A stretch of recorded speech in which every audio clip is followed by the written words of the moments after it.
नमस्कार दोस्तों, स्वागत है आपका हमारे चैनल में एजुकेशन फॉर नॉलेज में। आज के वीडियो में एडुटेरिया करंट अफेयर का प्रैक्टिस सेट स्टार्ट करने वाले हैं। आज हम लोग प्रैक्टिस सेट 1 देखेंगे। अगर आप हमारे जितने भी थ्योरी सेशन थे टॉपिक वाइज करके नेशनल इंटरनेशनल करंट अफेयर पूरे 1 ईयर का, अगर आप नहीं देखें, हम 0 से यानी कि चैप्टर 1 से लेकर हम 46 तक कंप्लीट किए हैं। उसके बाद राष्ट्रीय घटनाक्रम 2025 के प्रमुख और अंतर्राष्ट्रीय घटनाक्रम वो भी चल रहा है, लेकिन हम अब इसी के दौरान हम प्रैक्टिस सेट भी स्टार्ट किए हुए हैं। ये एडुटेरिया करंट अफेयर है, वार्षिकांक है, यानी ईयरली करंट अफेयर है, जो कि अगस्त 2024 से लेकर जुलाई 2025 तक इसमें करंट अफेयर शामिल किया गया है। इसमें टोटल 18+ प्रैक्टिस सेट है और एक प्रैक्टिस सेट में 50 प्रश्न है, तो आप बोल सकते हैं कि टोटल 1000 प्रश्न हम देखने वाले हैं, और वो भी करंट अफेयर के, जो कि आने वाले भारत के सभी एग्जामों के लिए इंपॉर्टेंट होगा। आप किसी भी एग्जाम की तैयारी कर रहे हैं जिसमें करंट अफेयर पूछा जाता है, वहाँ से ये जो प्रैक्टिस सेट आपको बहुत ही हेल्पफुल होगा। तो चीज़ों को यहाँ से आप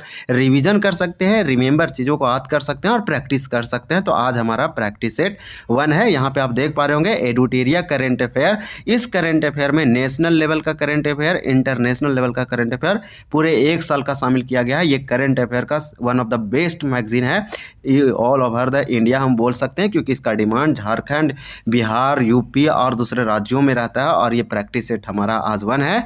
ये एडुटेरिया मैगजीन है, जो कि 2025 में जुलाई के मंथ में रिलीज किया गया था। तो इसी के अंतर्गत हम लोग क्वेश्चन 1 से लेके 50 तक आज कंप्लीट करेंगे। फिर प्रैक्टिस सेट दूसरे दिन, और टोटल प्रैक्टिस सेट हम लोग बहुत ही जल्द 15 से 20 दिनों में कंप्लीट करेंगे। आने वाले एग्जामों में जो है से हम लोग अच्छे से सही एकदम करके आएंगे करंट अफेयर का क्वेश्चन। और करंट अफेयर आप एवरीडे पढ़ने वाला चीज़ है, तो यहाँ से चीज़ों को जो आप पढ़े हैं वो आपको तभी याद रहेगा जो चीज़ों को आप रिवाइज करेंगे, रिवीजन करेंगे, तो ये आने वाले एग्जामों के लिए इंपॉर्टेंट हो जाएगा। अगर हम बात करें स्पेसिफिक एग्जाम, तो स्टेट पीसीएस हो, सेंट्रल लेवल का एसएससी, रेलवे, बैंकिंग।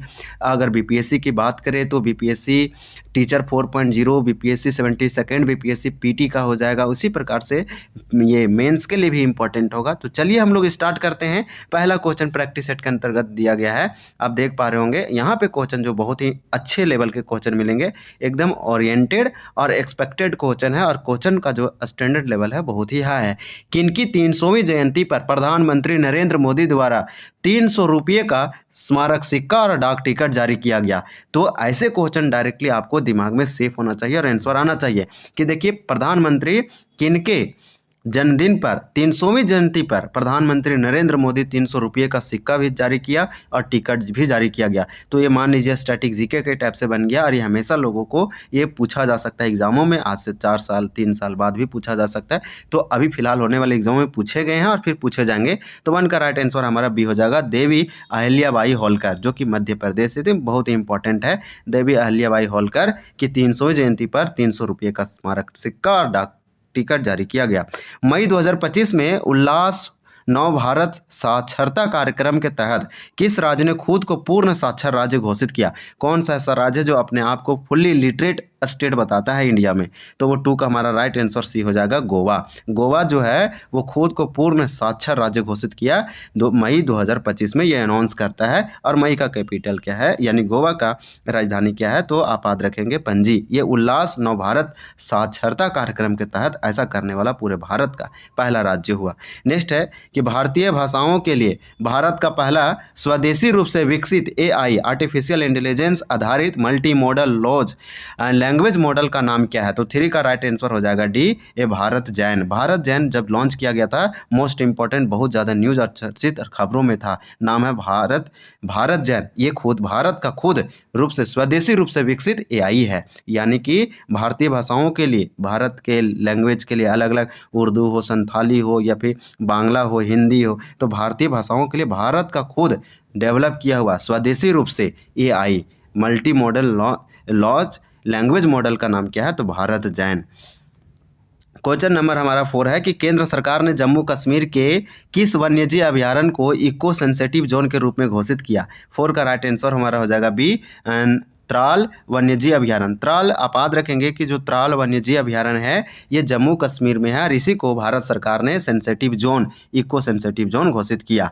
चलिए देखते हैं नेक्स्ट दिया गया है, भारत सरकार ने जनगणना 2027 की घोषणा की है। भारत सरकार का अनाउंसमेंट है, यह घोषणा कर रखी है कि जनगणना सेंसस हम अगले 2027 में कराएंगे। इसमें से जातिगत जनगणना भी शामिल होगी। यह कितने चरण में आयोजित की जाएगी ऐसा बताया गया है। तो यहाँ 5 का राइट आंसर क्या हो जाएगा, ए हो जाएगा, 2 चरणों में। यानी यह कितने चरणों में आयोजित की जाएगी, जनगणना 2027 तो 2 चरणों में की जाएगी, इसमें जातिगत जनगणना भी शामिल रहेगी। मैं भी लग रहा है क्वेश्चन आपको क्लियरली नहीं दिख रहा होगा, इसका क्लियरिटी जो है से थोड़ा सा डाउन हुआ है। भारतीय रिजर्व बैंक ने वर्ष 2025-26 के लिए कितने प्रतिशत जीडीपी वृद्धि का अनुमान लगाया है? तो 6 का राइट आंसर सी हो जाएगा, 6.5%। तो इसे 6.5% आप याद रखेंगे। ये भारतीय रिजर्व बैंक यानी आरबीआई ने 2025-26 के लिए भारत का जो प्रतिशत जीडीपी में है उसका वृद्धि 6.5 लगाया है। नेक्स्ट क्वेश्चन है कि भारत के पहले मानवयुक्त गहरे समुद्र मिशन से संबंधित कथनों पर विचार कीजिए। तो स्टेटमेंट वाइज दिया गया है जिससे आपका जो है और यहाँ पे डीप होगा लर्निंग। 7 का राइट आंसर क्या हो जाएगा, सी। तो सी में दिया गया कथन ए और 3 यानी कि सत्य कथन का चयन करना था, इसमें 1 और 3 सही है। तो चलिए इसको देखते हैं कि 1 और 3 में क्या दिया गया है। तो हम लोग पढ़ रहे हैं मानवयुक्त, भारत के पहले मानवयुक्त गहरे समुद्र मिशन के बारे में। भारत 2026 तक अपना पहला मानव गहरे समुद्र अन्वेषण मिशन समुद्रयान लॉन्च करेगा। तो सिंपल याद रखें कि समुद्रयान लॉन्च करेगा भारत 2026 में, और ये भारत का पहला मानव यानी कि मानव गहरे समुद्र मिशन है।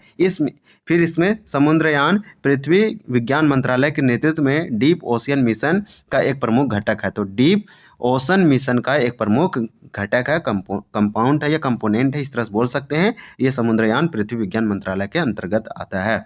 तो हमारा 1 और 3 सही हो जाएगा। नेक्स्ट क्वेश्चन देखेंगे, क्वेश्चन नंबर हमारा दिया गया है 8 में पूछा जा रहा है कि इंडिया जस्टिस रिपोर्ट 2025 में निम्नलिखित कथनों पर विचार करें। तो 8 का हमारा राइट आंसर क्या है, तो डी है। और डी में दिया गया उपरोक्त में से कोई नहीं, यानी इनमें से कोई भी सही नहीं है। इसमें पूछा गया था कि उपरोक्त में से कौन सा कथन असत्य है, तो सब का सब इसमें सत्य है, इसलिए बोलेंगे सब ट्रू है। तो यह रिपोर्ट टाटा ट्रस्ट के द्वारा जारी किया गया पहला पॉइंट, इंडिया जस्टिस रिपोर्ट 2025। इस रिपोर्ट के अनुसार भारत में पुलिस जनसंख्या अनुपात अभी भी प्रति 1 लाख जनसंख्या पर 155 पुलिसकर्मियों का है। इसी प्रकार से यह केवल 8% महिला अधिकारी वरिष्ठ पदों पर हैं। न्यायपालिका में प्रति 10 लाख आबादी पर केवल 15 न्यायाधीश हैं, जबकि वंचित संख्या 50 है। तो इस प्रकार से ये बहुत इंपॉर्टेंट रिपोर्ट है, India justice report Tata trust के द्वारा 2025 में रिलीज किया गया। ऑल पॉइंट्स आर ट्रू, इसमें एक भी गलत नहीं थे। इसी प्रकार से असम और मेघालय सरकार ने ब्रह्मपुत्र की किस सहायक नदी पर संयुक्त रूप से 55 मेगावाट की जल विद्युत सिंचाई परियोजना शुरू करने की सहमति जताई है। यह असम और मेघालय संयुक्त रूप से करेगी ब्रह्मपुत्र की एक सहायक नदी। वो कौन सी सहायक नदी, ट्रिब्यूटरीज है। तो 9 का हमारा हो जाएगा डी, कोलसी नदी पर असम और मेघालय 55 दोनों मिल के 55 मेगावाट की जल विद्युत सिंचाई परियोजना शुरू करेंगे। नेक्स्ट क्वेश्चन दिया गया है कि प्रधानमंत्री नरेंद्र मोदी ने जम्मू कश्मीर के रियासी जिले में स्थित दुनिया के सबसे ऊंचे रेलवे आर्च ब्रिज का उद्घाटन किया गया। यह ब्रिज किस नदी पर है, तो ये चेनाब पर है। आंसर हमारा हो जाएगा 10 का सी। आप चेनाब नदी का याद रखें। जम्मू कश्मीर में हाल ही में दुनिया के सबसे ऊंचे रेलवे आर्च ब्रिज का उद्घाटन किया गया भारत के प्रधानमंत्री नरेंद्र मोदी के द्वारा। क्वेश्चन नंबर हमारा 11 है। ये पूछा जा रहा है कि निम्नलिखित कथनों पर विचार कीजिए, कौन सा कथन सत्य है। तो 11 का सी हो जाएगा, दोनों कथन सही है। पहला, विश्व स्वास्थ्य दिवस वर्ल्ड हेल्थ डे 7 अप्रैल को मनाते हैं। 2025 की इसकी थीम है स्वास्थ्य शुरुआत आशाजनक भविष्य। स्वास्थ्य शुरुआत आशाजनक भविष्य मातृ और नवजात शिशु स्वास्थ्य पर केंद्रित है, जिसका उद्देश्य वैश्विक नीति कार्रवाई को गति देना। यह दिवस विश्व स्वास्थ्य संगठन WHO की स्थापना के उपलक्ष्य में 7 अप्रैल को मनाया जाता है। 1948 में इसकी स्थापना हुआ था। WHO का इसका हेडक्वार्टर जेनेवा स्विट्जरलैंड में है। तो यहाँ पे सारे ऑप्शन सही हैं। यहाँ पे WHO के बारे में और उसके संस्थापक दिनों के बारे में बताया गया है। किस व्यक्ति ने गुजरात के मोढेरा में लगातार 20,000 बार सूर्य नमस्कार करके विश्व रिकॉर्ड बनाया? तो 12 का राइट आंसर सी हो जाएगा, संदीप आर्य। ये हरियाणा के हैं, लेकिन गुजरात के मोढेरा में 20,000 बार सूर्य नमस्कार करके विश्व रिकॉर्ड बनाया। नाम है संदीप आर्य। नेक्स्ट क्वेश्चन देखेंगे, क्वेश्चन नंबर हमारा 13 है। किस बैंक ने भारत के शहरी बुनियादी ढांचों को उन्नत करने के लिए 10 अरब डॉलर तक निवेश करने की घोषणा की है। तो ये कौन सा बैंक है? 13 का राइट आंसर ये हो जाएगा एशियाई विकास बैंक, इसे बोलते हैं एशियन डेवलपमेंट बैंक। तो आप याद रखेंगे एशियन डेवलपमेंट यानी कि शॉर्ट में हो जाएगा ADB। तो AD आप याद रखेंगे एशियन डेवलपमेंट बैंक, इसे एशियाई विकास बैंक कहते हैं। नेक्स्ट क्वेश्चन देखेंगे, हमारा क्वेश्चन नंबर दिया गया है 14 और 14 में आपसे पूछा जा रहा है कि किस राज्य की दो आर्द्र भूमियों खीचन और मेनार को आधिकारिक रूप तौर पर रामसर स्थल घोषित किया गया है? तो हमारा यहाँ पे हो जाएगा 14 का राइट आंसर डी, राजस्थान। यानी कि अभी भारत में बात करें तो भारत में पहले 91 थे रामसर साइट आर्द्र भूमि, फिर इसमें 2 जोड़े गए, इस प्रकार से 93 हुआ और 93 के बाद एक अभी हाल ही में नवंबर के मंथ में जोड़ा गया। तो अभी भारत में आर्द्र भूमियों यानी रामसर साइट टोटल 94 है। जो अभी फिलहाल में एक जोड़ा गया वो बिहार का गोगा बिल है। इस प्रकार से आप याद रखेंगे कि किस राज्य की दो आर्द्र भूमियों खीचन और मेनार कहाँ पे है? तो राजस्थान में। ये पूछा जा सकता है। 14 का राइट आंसर डी हो जाएगा। पूछा जा रहा है कि भारत का कौन सा शहर सबसे अधिक तेंदुओं की संख्या वाला महानगर तथा भारत की तेंदुओं राजधानी बन गई है? यानी कि वह कौन सा शहर है या सिटी है जो इंडिया का स्नो लेपर्ड या लेपर्ड कैपिटल ऑफ इंडिया कहलाएगा और वहाँ क्योंकि तेंदुओं की संख्या सबसे अधिक है, वो कौन सा महानगर है? 15 का राइट आंसर हमारा डी हो जाएगा, बेंगलुरु। तो इस प्रकार से बेंगलुरु कैपिटल है कर्नाटका का, यही इसरो का हेडक्वार्टर है। इतिहास में पहली बार दुनिया की पहली एकीकृत पक्षी सूची डैश आधिकारिक रूप से जारी की गई? तो 16 का राइट आंसर हो जाएगा बी, एवी लिस्ट। तो आप याद रखेंगे एवी लिस्ट। विश्व बैंक द्वारा जारी एक रिपोर्ट के अनुसार भारत में वर्ष 2011 से 12 में गरीबी दर 27% से घटकर कितनी हो गई है? तो 17 का राइट आंसर सी हो जाएगा, 5.3% हो गई है 2022-23 में। तो विश्व बैंक का एक रिपोर्ट जारी किया गया जिससे बताया गया, एक अनुमान लगाया गया कि भारत में 2011-12 में गरीबी दर जो है 27.1% था, यही घट के आ गया 5.3%। इसी प्रकार से भारतीय रिजर्व बैंक ने NBFC लाइसेंस प्राप्त करने वाली कौन सी कंपनी पहली भारतीय ई-कॉमर्स कंपनी बन गई है? तो इस प्रकार से हमारा 18 का राइट आंसर डी हो जाएगा, फ्लिपकार्ट। फ्लिपकार्ट पहला ऐसा कंपनी बन गई है यानी कि भारतीय रिजर्व बैंक से लाइसेंस प्राप्त करने वाली ई-कॉमर्स कंपनी। नेक्स्ट है कि किस राज्य सरकार ने पहली कक्षा से विद्यार्थियों के लिए बुनियादी सैन्य प्रशिक्षण शुरू करने की घोषणा की है? तो ट्रेनिंग यानी कि बुनियादी जो फंडामेंटल आप बोल सकते हैं कि मिलिट्री ट्रेनिंग या जो भी प्रशिक्षण दिया जाएगा बच्चों को और पहली कक्षा से दिया जाएगा, ऐसा कौन सा राज्य ऐसा किया है? तो 19 का राइट आंसर ए है, महाराष्ट्र। भारत ने ईरान में फंसे भारतीय छात्रों को वापस लाने के उद्देश्य से किस ऑपरेशन की शुरुआत किया गया? यानी कि हम बोल सकते हैं कि ईरान में इंडियन जो थे, भारतीय जो छात्र थे, स्टूडेंट, उसे वापस लाने के लिए कौन सा ऑपरेशन चलाया गया भारत सरकार के द्वारा? तो आंसर हो जाएगा ऑपरेशन सिंधु। तो आप याद रखेंगे ऑपरेशन सिंधु भारत सरकार के द्वारा चलाया गया भारतीय छात्रों को वापस लाने के लिए ईरान देश से। तो भारत का एक ऑपरेशन है। इसी प्रकार से ऑपरेशन दोस्त दिया है, ये सीरिया और टर्की के दौरान जब भूकंप आए थे उस समय ये चलाया गया था। तो ये आप याद रखेंगे। नेक्स्ट देखेंगे, क्वेश्चन नंबर हमारा 21 है कि किस राज्य के प्रसिद्ध भारतीय मादक पे फेनी को भौगोलिक संकेतक GI टैग दिया गया? तो आप सिंपल फेनी रखेंगे। ये फेनी को GI टैग मिला है। GI टैग, GI टैग का मतलब है कि आप याद रखेंगे GI टैग को बोलते हैं जोग्राफिकल इंडिकेशन टैग यानी भौगोलिक संकेतक। यह किस फेनी है, ये किस राज्य का है? सो आपसे पूछा जा रहा है। ये बहुत ही एक पेय पदार्थ है, मादक पदार्थ है फेनी। तो 21 का राइट आंसर सी हो जाएगा, गोवा का है। गोवा का एक मादक पदार्थ है या पेय है जो कि बहुत ही प्रसिद्ध है, जिसे GI टैग मिला है हाल ही में। भारत की राष्ट्रपति द्रौपदी मुर्मू ने ADC नियुक्त होने वाली पहली महिला नौसेना अधिकारी कौन बनी है? तो 22 का हमारा राइट आंसर डी हो जाएगा, लेफ्टिनेंट कमांडर यशस्वी सोलंकी। तो यशस्वी सोलंकी जो है सो राष्ट्रपति द्रौपदी मुर्मू की ADC नियुक्त हुई है और ये पहली महिला बनी है। किस राज्य सरकार ने औद्योगिक विकास को बढ़ावा देने के लिए उद्योग क्रांति की शुरुआत की है? तो सिंपल इंडस्ट्री रिवॉल्यूशन कौन स्टार्ट किया है या फिर उद्योग क्रांति जो है भारत का वह कौन सा राज्य है जो औद्योगिक विकास को बढ़ावा देने के लिए चलाया है या फिर लागू किया है या शुरुआत किया है? तो 23 का राइट आंसर भी हो जाएगा, पंजाब। पंजाब ने उद्योग क्रांति को लागू किया है या शुरुआत किया है। नेक्स्ट देखेंगे क्वेश्चन नंबर हम लोग 24 में ये क्वेश्चन जो है बहुत अच्छे हैं, इसको आप पोज करके भी सुन सकते हैं और पढ़ सकते हैं और खुद से इसको प्रैक्टिस लगा सकते हैं। क्वेश्चन मेरे आंसर बताने से पहले भी आप ट्राई कर सकते हैं देने का। गुजरात के गिफ्ट सिटी, तो गुजरात में है gift city and queen's university Belfast ने नए अंतर्राष्ट्रीय परिसर का पहला डीन किसे नियुक्त किया गया? तो इस प्रकार से 24 का हमारा राइट आंसर हो जाएगा C, professor M Satish Kumar. Next question देखेंगे, क्वेश्चन नंबर 25।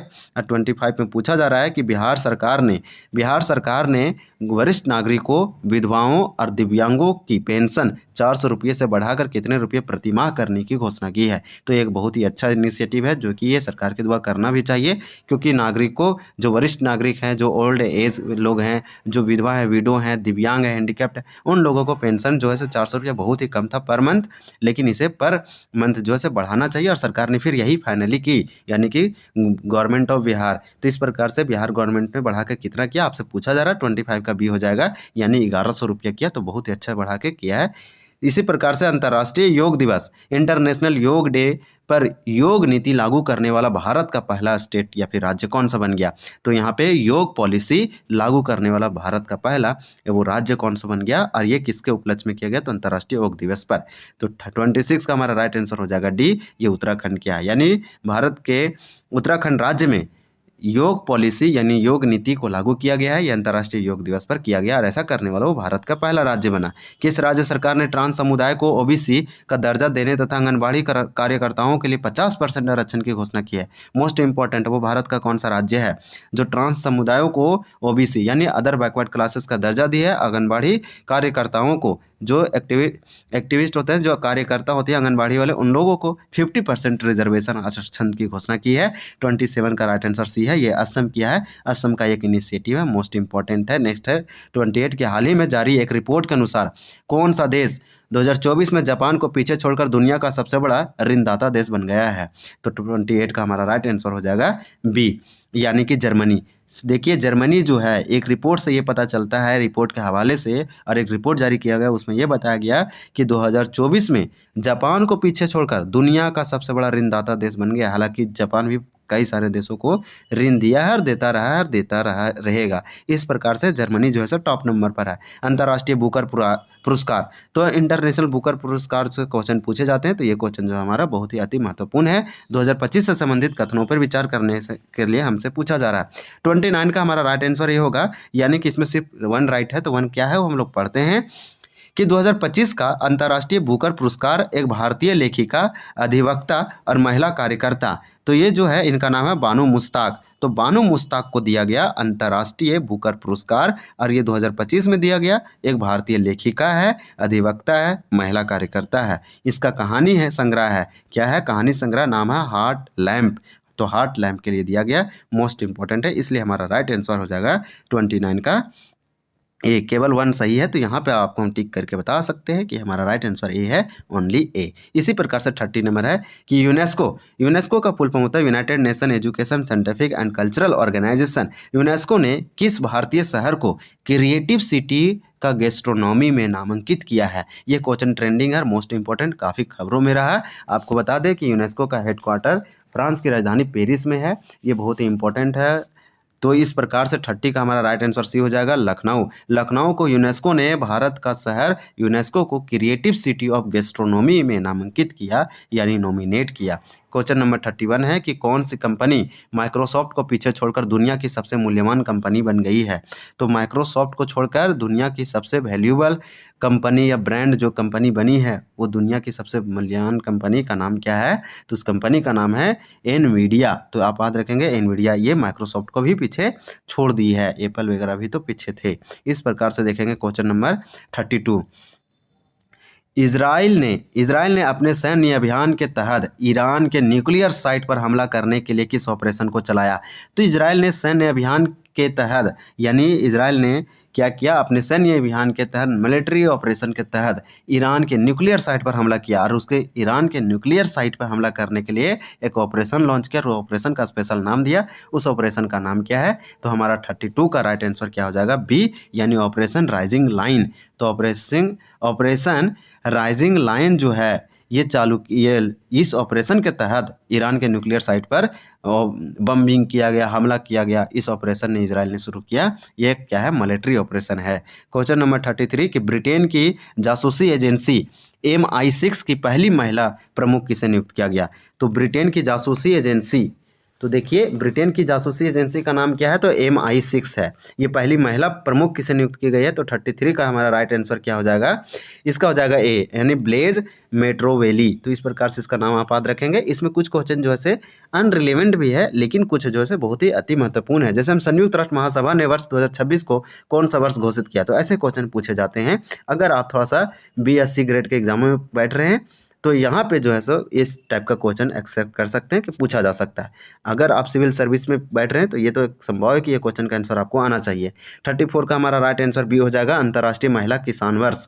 यानी कि संयुक्त राष्ट्र महासभा ने 2026 को जो ईयर घोषित किया वो है इंटरनेशनल वोमेन फार्मर या फिर अंतर्राष्ट्रीय महिला किसान वर्ष हम बोल सकते हैं। क्वेश्चन नंबर 35 है कि सतत विकास लक्ष्य सूचकांक यानी सस्टेनेबल डेवलपमेंट गोल्स इंडेक्स जो है 2025 में भारत ने कौन सा स्थान प्राप्त हुआ है, मोस्ट इंपॉर्टेंट है। सस्टेनेबल इसे SDG इंडेक्स बोलते हैं शॉर्ट में। 35 का हमारा राइट आंसर सी हो जाएगा 99। भारत जो है से 99वां रैंक आया है सतत विकास लक्ष्य सूचकांक 2025 में, जो कि बताता है भारत पर्यावरण के लिए अच्छा काम नहीं कर रहा है वैश्विक। लेकिन हाँ, पहले से सुधार हुई तो बोल सकते हैं पहले से आप कुछ अच्छा कर रही है। वैश्विक लैंगिंग अंतराल सूचकांक 2025 में शीर्ष स्थान किसे प्राप्त हुआ है, 36 से हमारा राइट आंसर डी हो जाएगा। आइसलैंड को वैश्विक लैंगिंग अंतराल सूचकांक 2025 में शीर्ष स्थान आइसलैंड को हुआ है। ये इंडेक्स से संबंधित यहाँ पे डाटा दिया गया, क्वेश्चन दिया गया है। 37 है कि भारत और किस देश के बीच उलन बटोर में नोमैडिक एलिफेंट 2025 के 17वें संस्करण का आयोजन किया गया। कुछ नहीं, नोमैडिक एलिफेंट 2025 क्या है, एक सैन्य अभ्यास है जो कि ये आर्मी वगैरह या फिर बोल सकते हैं कि सेना के द्वारा किया जाता है। और भारत और किस देश के बीच होता है, तो बोलेंगे यहाँ पे हमारा राइट आंसर मंगोलिया हो जाएगा, क्योंकि उलन बटोर मंगोलिया की राजधानी है। तो इसका आंसर बी हुआ 37 का। तो आप याद रखेंगे कि भारत और मंगोलिया के बीच नोमैडिक एलिफेंट का 17वां संस्करण आयोजन किया गया 2025 में, और ये किया गया उलन बटोर में मंगोलिया की राजधानी में। यह एक मिलिट्री सैन्य अभ्यास है, यानी कि सैन्य अभ्यास है। अमेरिका ने किस ऑपरेशन के द्वारा ईरान के 3 परमाणु ठिकानों पर हमला किया, तो अमेरिका ने किस ऑपरेशन के तहत ईरान के 3 परमाणु ठिकानों पर हमला किया, तो 38 का सी हो जाएगा, ऑपरेशन मिडनाइट हैमर। तो आप याद रखेंगे कि जब इजराइल हमला किया ईरान के न्यूक्लियर साइटों पर, तो उस ऑपरेशन का वो नाम दिया इजराइल ऑपरेशन राइजिंग लायन। जब अमेरिका हमला किया ईरान के वो परमाणु ठिकानों पर, वो नाम दिया ऑपरेशन मिडनाइट हैमर। तो दोनों ऑपरेशन आप नाम याद रखेंगे। और इस किसके द्वारा लॉन्च किया गया, ऑपरेशन 2 प्रोमिस। तो ऑपरेशन 2 प्रोमिस जो है से ईरान के द्वारा बदले में इजराइल के ऊपर हमला करने के लिए ईरान के द्वारा दिया गया ऑपरेशन है या चलाया गया ऑपरेशन का नाम है। क्वेश्चन नंबर 39 है। 39 में आपसे पूछा जा रहा है कि आईपीएल मैचों में 300 छक्के लगाने वाले पहले भारतीय बल्लेबाज कौन बने। आईपीएल इंडियन प्रीमियर लीग बोलते हैं इसे। तो इसमें 300 छक्के लगाने वाले पहले भारतीय बल्लेबाज 39 का हमारा आंसर हो जाएगा सी, रोहित शर्मा। किस भारतीय खिलाड़ी को क्रिकेट में उनके महत्वपूर्ण योगदान के लिए आईसीसी हॉल ऑफ फेम में शामिल किया, तो इस प्रकार से 40 का हमारा राइट आंसर डी हो जाएगा, Mahendra Singh Dhoni. Most important question है, क्रिकेट से रिलेटेड तो क्वेश्चन आज के समय में पूछे जाते हैं, वो तो ट्रेंडिंग क्वेश्चन हो या फिर रिलेटेड हो या स्टैटिक हो, लेकिन पूछा जाता है, तो दोनों इंपॉर्टेंट है। हम इस प्रकार से देखें कि महेंद्र सिंह धोनी को आईसीसी हॉल ऑफ फेम में शामिल किया गया क्योंकि ये भारतीय खिलाड़ी हैं और क्रिकेट में इनका बहुत ही महत्वपूर्ण योगदान है, अपना जीवन का मैक्सिमम टाइम दिए हैं। किस भारतीय महिला निशानेबाज ने म्यूनिख में आयोजित ISSF वर्ल्ड कप में 10 मीटर एयर पिस्टल स्पर्धा में स्वर्ण पदक जीता, तो इस प्रकार से 41 का राइट आंसर बी हो जाएगा, सुरुचि सिंह। किस भारतीय विकेट कीपर बल्लेबाज ने टेस्ट मैच की दोनों पारियों में शतक लगाया, तो 42 का राइट आंसर सी हो जाएगा, ऋषभ पंत। बहुत ही अच्छा क्वेश्चन था। इस प्रकार से हमारा 42 कंप्लीट होता है। अब हम लोग का कुछ क्वेश्चन और बचा हुआ है। 43 क्वेश्चन नंबर दिया गया है कि आईसीसी विश्व टेस्ट चैंपियनशिप 2025 का खिताब किस देश ने जीता, तो 43 का राइट आंसर हो जाएगा ए, यानी कि दक्षिण अफ्रीका ने जीता आईसीसी विश्व टेस्ट चैंपियनशिप 2025 का खिताब दक्षिण अफ्रीका यानी साउथ अफ्रीका जीता। मोस्ट इंपॉर्टेंट है, इसे जरूर याद रखेंगे क्योंकि ये ट्रॉफी से संबंधित है और रिसेंट 2025 का है, तो आपसे पूछ लिया जाएगा टेस्ट चैंपियनशिप, तो ये साउथ अफ्रीका जीता। निम्नलिखित में से कौन सा जैसे स्टार्टअप महारथी चैलेंज का विषय है जो नई दिल्ली में स्टार्टअप महाकुंभ के दूसरे संस्करण का मुख्य आकर्षक है, तो 44 का राइट आंसर बी हो जाएगा हमारा। और बी में आंसर दिया गया है कि 2, 3 और 4 यानी एग्रीटेक, बायो बायोटेक्नोलॉजी और health take, AI, deep tech और साइबर सुरक्षा, ये सब लेटेस्ट हैं जो कि अब लोगों के इसके बारे में अध्ययन और लोगों को बताया जाता है। नेक्स्ट देखेंगे फ्रेंच ओपन 2025 का पुरुष एकल के विजेता कौन है। तो फ्रेंच ओपन 2025 का पुरुष एकल विजेता कौन बने हैं, तो इस प्रकार से 45 का राइट आंसर ये हो जाएगा कार्लोस अल्काराज। आप याद रखेंगे ये लेटेस्ट है, फ्रेंच ओपन 2025 पुरुष विजेता पूछा जाए तो कार्लोस अल्काराज।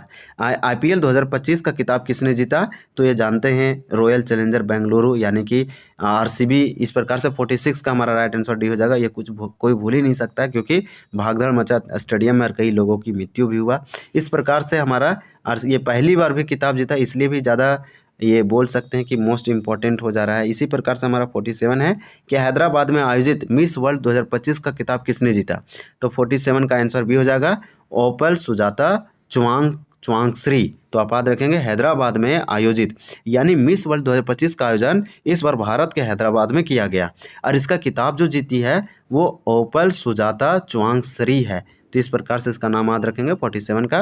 क्वेश्चन नंबर 48 है कि किस भारतीय अभिनेता को ह्यूमैनिटेरियन अवार्ड से सम्मानित किया गया, तो वो कौन ऐसा व्यक्ति है जो ह्यूमैनिटेरियन या मानवता के लिए ह्यूमैनिटीज़ के रूप में बहुत ही लोगों को हेल्प करते हैं, गरीबों को, शिक्षा हो, हेल्थ हो, तो वो है सोनू सूद।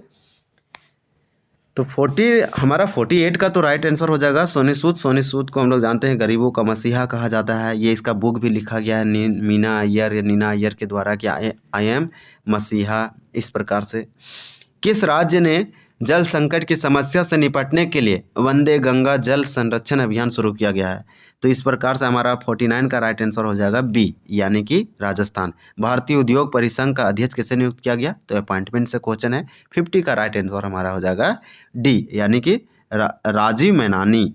तो राजीव मेमानी जो है वो आप याद रखेंगे कि भारतीय उद्योग परिसंघ का अध्यक्ष नियुक्त किया गया राजीव मेमानी को। तो इस प्रकार से देखिए टॉप हम लोग 25 मिनट में 50 क्वेश्चन कंप्लीट किया और मोस्ट इंपॉर्टेंट है आपको कमेंट करके बताना है कि आप एक क्वेश्चन जरूर कमेंट करके इसका बताइए कि आईपीएल 2025 का कौन सा संस्करण था और इसके उप विजेता कौन रहा। ये इस बुक में नहीं दिया गया है लेकिन आप बताएंगे इसका आंसर क्या है, जो कि हम आपको बताएं। ये हमारा सेट 1 था, पहला सेट था। ये सीरीज हम लोग 1000 कंप्लीट करेंगे करेंट अफेयर का। साल पूरा 1 साल का जुलाई तक हम लोग पूरा रिवीजन करेंगे और प्रैक्टिस करेंगे और रिमेंबर भी करेंगे। तो आज 1 प्रैक्टिस सेट देखें यानी 50 क्वेश्चन, टोटल 1000 है यानी कि 20 प्रैक्टिस सेट तक कंप्लीट करेंगे और फिर ये बुक द एंड हो जाएगा। तो चलिए मिलते हैं अगले वीडियो में, तब तक के लिए धन्यवाद। जय हिंद।